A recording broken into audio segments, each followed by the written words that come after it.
गरीब बहू का जादुई घास का एसी। एक छोटे से गांव में सरिता अपनी बहू और अपने गरीब परिवार के साथ रह रही थी। बेटा, आज हमें ये रात को सारा काम खत्म करना होगा, कल ये सारा ऑर्डर का सामान जाएगा। माँ, मैं तो कोशिश कर ही रहा था लेकिन घास ही खत्म हो गई। अब आप ही बताओ ना, मैं क्या करूँ? हमारे पास और कोई चारा नहीं है, हमें जंगल से और घास काट कर लानी होगी। इस समय जंगल में जाने का फायदा नहीं है, कभी भी कुछ भी हो सकता है। जंगली जानवर रात के समय ही बाहर निकलते हैं। अजय बिल्कुल सही कह रहा है बहू। अरे माँ जी, हम दो लोग अगर जाएंगे तो कोई जानवर पास नहीं आएगा और फिर इतनी जल्दी कोई जानवर हमला नहीं करता। हमें ये ऑर्डर कल देना है, आप ये भी तो सोचिए। लेकिन बहू। माँ जी, आप चिंता मत कीजिए, कुछ नहीं होगा, बस आप बच्चों के पास ही रहना और उनका ख्याल रखना। अगर ये ऑर्डर नहीं गया तो बच्चों के लिए हम गर्मी से बचने के लिए कूलर भी नहीं खरीद पाएंगे। सरिता की बहू भाविका और उसका बेटा, वो तीनों घास से पंखे कूलर बनाने का काम किया करते थे, इसलिए उन्हें घास की जरूरत पड़ती थी। वह आधी रात के समय जंगल में जाते हैं। भाविका, जरा से भी हलचल हुई तो मुझे बता देना, कभी भी कुछ भी हो सकता है। ठीक है जी, मैं आपको बता दूंगी। अजय और भाविका दोनों ही जंगल में घास काट रहे होते हैं, तब उन्हें झाड़ियों से आवाज आने लगती है। क्या तुमने भी वहाँ से कोई आवाज सुनी है? हाँ जी, मैंने भी सुनी है। मैंने तुम्हें कहा था ना, इस समय आना ठीक नहीं है। चलो देखते हैं उधर क्या है। भाविका और अजय झाड़ियों के पास जैसे ही जाते हैं, उन झाड़ियों के पीछे से एक आदमखोर भेड़िया निकलता है। भाविका, भागो यहाँ से, यहाँ पर तो बहुत खतरनाक भेड़िया है। अजय और भाविका दोनों अपनी जान बचाकर भागने लगते हैं।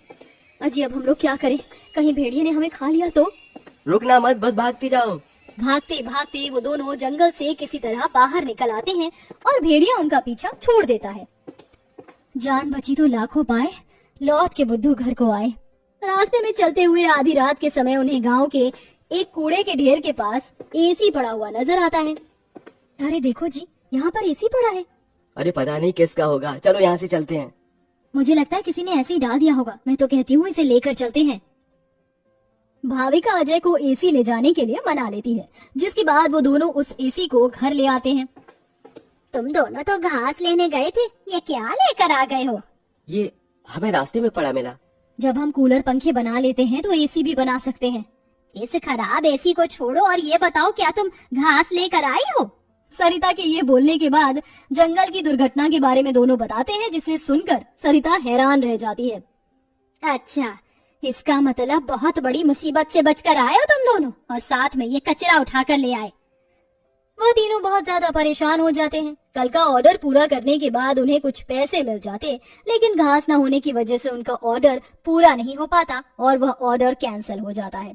अगले दिन उनके टूटे फूटे घर के अंदर धूप की किरणें आने लगती हैं, जिससे बहुत ज्यादा गर्मी हो जाती है। हे भगवान, कितनी गर्मी लग रही है, घर में पंखा भी नहीं चल रहा है। मुझे भी बहुत गर्मी लग रही है।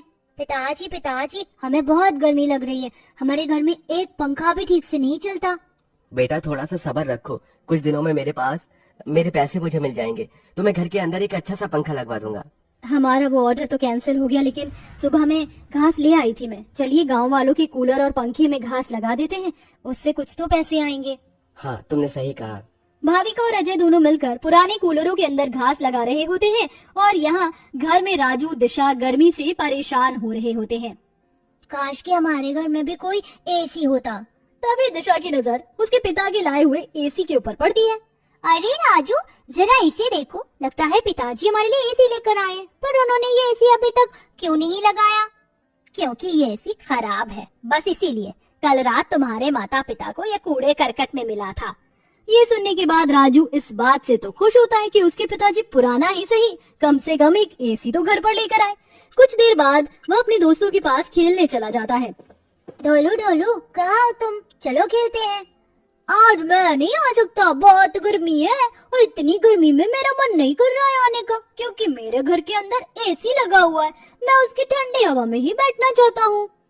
क्या कहा, तुम्हारे घर के अंदर भी एसी है? हाँ, और हमारा एसी बहुत अच्छा चलता है, बहुत ठंडा कर देता है घर को।